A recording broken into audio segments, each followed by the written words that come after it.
استغرب السيد الوزير وانتم تتحدثون في التقديم ديال المذكره ديالكم كتقولوا الفساد الانطباعي. الله يا ودي، كيفاش الفساد الانطباعي السيد الوزير؟ 17 مليار سبقتوا تكلمتوا عليها وقلتوا ما مفكينش، التي اسمنت وازبدت وارغدت.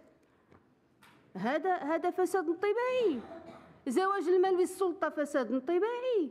الصفقات ديال التحليه وديال تندراره وزيد فساد انطباعي. هذا المخطط الأخضر الذي أتى على الأخضر واليابس وجعل المغرب حديقة لإسرائيل. شوفوا الترتيب ديال إسرائيل في لافوكا. هذا فساد انطباعي. ملي كنتكلموا على الفراقشية واش هذا فساد انطباعي؟